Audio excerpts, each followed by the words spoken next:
Hey everyone, I am coming to you today with trait number 11, justice-minded. Champions fairness, equity, and the voiceless. Dr. Martin Luther King Jr. said, "Injustice anywhere is a threat to justice everywhere." A justice-minded leader does not turn away from what is wrong because it is uncomfortable. They face it with courage. They speak up when others stay silent. They use their influence not just to advance themselves, but to protect those who are unseen, unheard, or unfairly treated. Justice-minded leadership begins with awareness, but it does not stop there. It listens to the stories of others. It asks hard questions. It examines systems, policies, and assumptions to uncover what is broken or biased. It seeks not only equal treatment, but equitable opportunity. The kind of leader is not driven by guilt. This kind of leader is not driven by guilt, pride, or performance. They are anchored in conviction. They know that fairness is not a trend, it is a responsibility.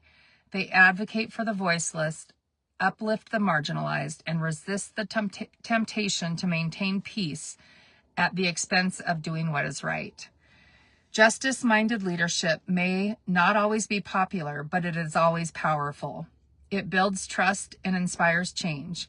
It reminds us that leadership is not only about doing good for some, but doing right by all. Benjamin Franklin said, "Justice will not be served until those who are unaffected are as outraged as those who are."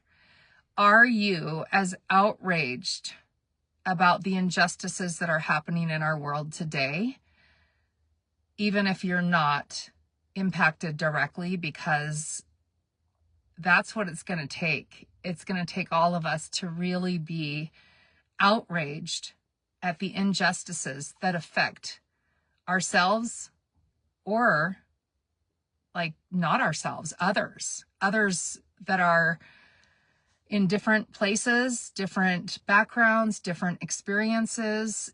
If it's happening to a human being, then we should care as justice-minded leaders. The reflection questions for this trait are: where do you see injustice being ignored or tolerated in your environment? Are you ignoring injustice and tolerating it because that's the easier thing to do? Are you justifying it and making up reasons why it's okay when deep down you know it's not? How do you use your voice or platform to speak up for others? In just your day-to-day life, how do you use your voice or your online platform to speak up for others? And the last question for this trait is, what does it mean for you to lead with both compassion and conviction in being true to yourself and being justice-minded as a leader? Desmond Tutu says, if you are neutral in situations of injustice, you have chosen the side of the oppressor. If you have chosen the side of the oppressor, why have you chosen that? And if you have chosen it, there's always a new opportunity to choose something differently.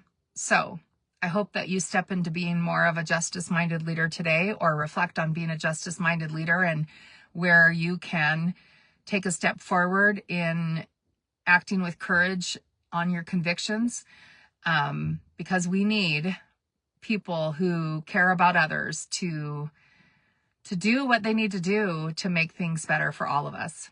All right, God bless. Have a good night. Tomorrow, I'm going to come with you. Actually, I'm going to share this saying at the end of Justice-Minded. Justice-minded leadership is about doing right by all, not some, not the ones that are like us or think like us or believe like us, by all people.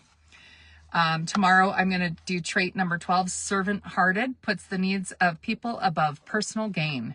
And I have a quote from Jesus that I'm going to start out with tomorrow. God bless.